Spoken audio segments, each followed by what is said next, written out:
Veg Puff, and I'm going to relive my childhood memory making this recipe. I'm taking 3 boiled potatoes, half an onion, half a cup of frozen peas, about 5 to 6 of these fried green chilies which I used for vada pav. If you don't have this, just use 3 green chilies. I'm using the ready-made puff pastry sheet from the grocery store. Take a heavy bottom kadai, and in there I've added 2 teaspoons of oil, and to this I've also added half a teaspoon of fennel seeds, which is soft, and half a teaspoon of garam masala. Now let it gently warm up and infuse the flavors in the oil, and then we'll add the onions. You can start seeing the saunf is roasting well. Add the green chilies and onions and saute it. I'm also going to add about a teaspoon of salt here, which will help the onions cook down. After sauteing the onions, now it's time to add some spices. Here goes 1 teaspoon of roasted cumin seed powder, 1.5 teaspoons of Aamchur powder, almost a tablespoon I would say, 1.5 teaspoons of chili powder, and a 1/4 teaspoon of turmeric. Mix all this very well, and now I'm going to add the frozen peas. Now this masala can be customized to your taste, so add the spices to the level that you can tolerate and you will enjoy. So after you add the peas, add about a 1/4 cup of water so the spices don't burn, and then I'm going to cover and cook it for about 2 minutes. In the meanwhile, while the peas are cooking, I'm going to quickly mash the potatoes. These are already boiled, but they were in the fridge. So take the pav bhaji masher and just mash it up. We don't want a paste. There should be still little pieces of potatoes which you can enjoy in this masala. So just do the process that I'm showing.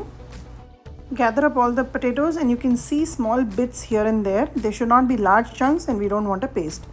So now let's go back to our peas. The peas have been cooking for about 2 minutes now, and just scrape it out and use the backside of the ladle to just mash up few of the peas, and this will just give an additional texture to this masala. Now I'm going to add the potatoes to this masala and mix well. Add about a 1/4 cup of water so that all the spices will infuse well with the potatoes. Taste of any masala, whether it is in samosa or puff pastry or kachori, is when you roast it very well. This is the technique that many of these halwai will use, and they will bhanao this masala really well. So do that. Take your time, keep the gas on a medium low flame and saute it really well. After mixing it well, cover and cook for 2 minutes. Chop a handful of fresh coriander. It's time to open the lid and check on the potatoes. Mix it well, and I'm trying to make this masala to replicate a little store which was outside my school, and that's where we all friends used to gather to buy the puff pastries, samosas, almost on a everyday basis. 1 will buy and 4 will eat. So this is that masala that I'm trying to make. In this masala, you can add more vegetables so that the children get something nutritious, but I'm not trying to do that today. You can add paneer as well, but today we will skip all that and just stick to the good old days masala. Here I'm adding 2 tablespoons of ketchup, and I'm going to mix well. Now time to turn off the gas, and we'll add last 2 ingredients. One is a teaspoonful of chaat masala. This is very important for this puff pastry, and fresh coriander which we have cut and kept ready.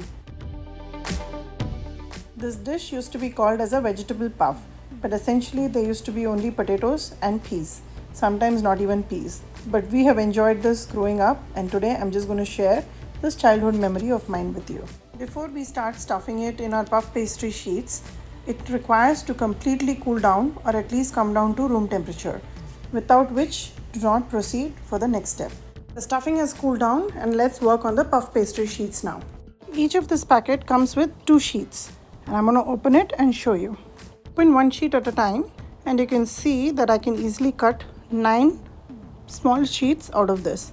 This will make it easier, and if you're planning a party, it makes it easy for you to account for how much appetizers you're going to prepare. Now I'm going to make small squares and then roll it out and flatten it and make it a little larger.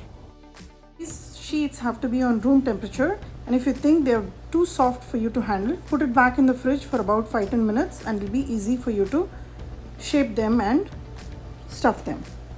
Now these are smaller squares. I'm going to flatten it out and make it larger. Don't feel that the layers will disappear. It'll still be there. There is a lot of butter in this. Time to start stuffing. Now I'm going to do them as rectangle ones, so it's easy to accommodate on my baking sheet. But if you'd like the triangle ones that you get in the bakery, you can always close them and stuff them in a triangle shape. This is just easy for me to bake it as well as store them in the freezer. When you stuff them, they are good to go in the freezer for future use. So if you have a lot of time in hand, you can always stuff it and keep them ready in your freezer. I have one more sheet from this packet and I'm going to stuff them and pack them in a triangle shape. I've packed them and I'm going to freeze the triangle ones for later use so that snacking doesn't have to take too much time. The other sheet with the rectangular ones is going to be baked. My oven is ready at 400 degrees and I'm going to pop it in and toast it for 20 minutes. Halfway through baking, I'm going to take it out, spray it, flip it and bake for the rest of the time.